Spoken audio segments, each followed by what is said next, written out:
मित्रों, आज आपको अतिवृष्टि और बाढ़ के कारण जो परिस्थितियां उत्पन्न हुई है उसके बारे में जानकारी देना चाहता हूं। आमतौर पर मानसून का औपचारिक आगमन मध्य प्रदेश में 14 जून को होता है, लेकिन पहले जून में और फिर अगस्त के महीने के अंतिम सप्ताह में सामान्य से अधिक वर्षा हुई और अभी तो 27, 28, 29 और 30 अगस्त को, विशेषकर 28 और 29 को दक्षिणी मध्य प्रदेश में बालाघाट, छिंदवाड़ा, सिवनी, जबलपुर, नरसिंहपुर, होशंगाबाद, भोपाल, रायसेन, विदिशा बारिश के सारे रिकॉर्ड तोड़ दिए। पहले जो बारिश मध्य प्रदेश में सामान्य से काफी नीचे थी, लेकिन अब सामान्य से 51% सीहोर जिले में अधिक हो गई, रायसेन में 38% हो गई।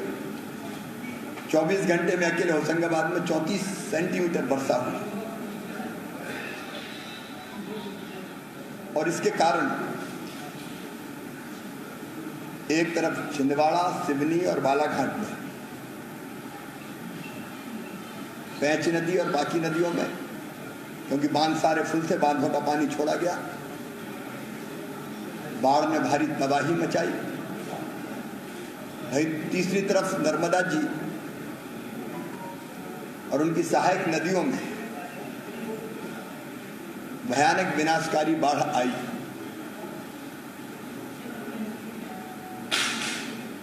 इस पूरे क्षेत्र में अनेकों शहर और गांव में पानी घुस गया, कई गांव जलमग्न हो गए और कई जगह लोग अपने गांव में घिर गए। एक साथ बरगी, तवाब, बारना, इन सब से पानी भी छोड़ना पड़ा क्योंकि डैम्स ओवरफ्लो हो रहे थे और उसके कारण होशंगाबाद में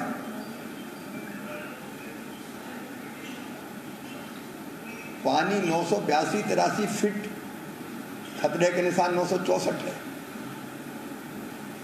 को क्रॉस कर गया और नर्मदा जी के दोनों तरफ, विशेषकर होशंगाबाद, रायसेन और सीहोर जिलों में इस पानी ने तबाही मचाई। कई शहर और गांव, सहायक नदियां का पानी चूंकि रुक गया, नर्मदा जी में पानी काफी आ जाने के कारण बारना का पानी बरेली में घुस गया, होशंगाबाद के बड़े हिस्से जलमग्न हो गए, साहेबगंज में पानी घुसा और फिर दोनों तरफ के अनेकों गांवों में पानी ने तबाही मचाई। कल परसों रात से ही हमने राहत और बचाव के काम व्यापक पैमाने पर प्रारंभ किए। आज की स्थिति में भी बरगी, तवा, बारना, इंदिरा सागर, ओंकारेश्वर, इनके सारे गेट खुले हुए। तवा के अब हमने बंद किए क्योंकि कैचमेंट एरिया में पानी कम किया है, अब बारिश में कमी आई है। भारी बरसात के कारण पिछले 2 दिनों में, क्योंकि परसों रात से हमने काम प्रारंभ किया, कल दिन भर चला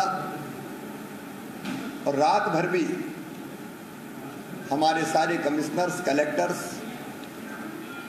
एसडीएम्स, तहसीलदार, पुलिस के हमारे आईजी हो, एसपी हो, SOTI स्तर तक के लोग हों। हमने NDRF की टीमें मंगवाई, SDRF और होमगार्ड्स की टीमों को सक्रिय किया।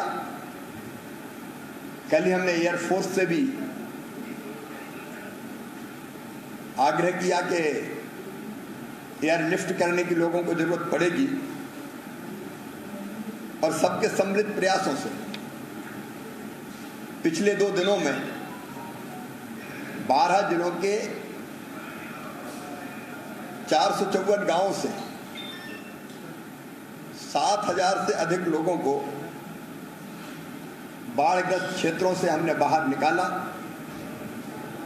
170 राहत शिविर प्रारंभ किए हैं, जिनमें लगभग 9,300 लोग अभी रह रहे हैं। 40 गांवों से लगभग 1,200 लोगों को अभी और निकाला जाना है, और इसमें भी हम युद्ध स्तर पर लगे हुए हैं। रात भर मैं भी कंट्रोल रूम में बैठा रहा। यहीं पे कंट्रोल रूम हमने बनाया, और हमारे सारे वरिष्ठ अधिकारी टीम लगातार काम करती रही। कल ही हमने छिंदवाड़ा जिले में भारतीय वायुसेना की सहायता से सवेरे 1 और शाम को फिर 5 व्यक्तियों को एयरलिफ्ट किया था। बालाघाट में आज सवेरे सवेरे 3 लोगों को बालाघाट के खैरलान जी के पास एक गांव था, वहां से एयरलिफ्ट कर लिया गया है। सीहोर जिले के सोमलवाड़ा में गांव पूरी तरह से जलमग्न हो गया था, लोग घिरे हुए थे। कल हमने बोट से कोशिश की थी, और कमिश्नर और IG भोपाल लगभग 2 किलोमीटर पानी में से होते हुए वहां पहुंच गए थे। कुछ लोगों को नाव से निकाल पाए, लेकिन चूंकि रात हो रही थी और महिलाएं बच्चे थे तो बड़ी रिस्क नहीं ली जा सकती थी। लेकिन आज सवेरे से सोमवाड़ा से 62 लोगों को एयरलिफ्ट करके सेना के हेलीकॉप्टर से साहेबगंज पहुंचा दिया गया है, और बाकी अब थोड़े लोग बचे, उनको भी निकालने का काम जारी है। रायसेन जिले के भौंती से, जो चारों तरफ से घिरा हुआ है, एयरलिफ्ट का काम चल रहा है। मेरी जानकारी तक 10 लोग निकाले जा चुके थे, बाकी को निकाल रहे थे। उसके बाद तरी नाम का एक गांव है, वहां से भी हम लोगों को एयरलिफ्ट करेंगे। सुड़ानिया जैसे गांव में भी जरूरत पड़ी, और होशंगाबाद के हमारे 2-3 गांव और हैं जहां एयरलिफ्ट करने की जरूरत पड़ सकती है। वहां से भी हम लोगों को एयरलिफ्ट करेंगे। बमोरी में भी एयरलिफ्ट करने की लोगों को जरूरत पड़ सकती है, तो वहां से भी एयरलिफ्ट करने की हम व्यवस्था कर रहे हैं। इस दौरान हमने जो युद्ध स्तर पर काम प्रारंभ किए, उसमें मुझे होशंगाबाद के धानावर से अभी हमको लोगों को एयरलिफ्ट करना है।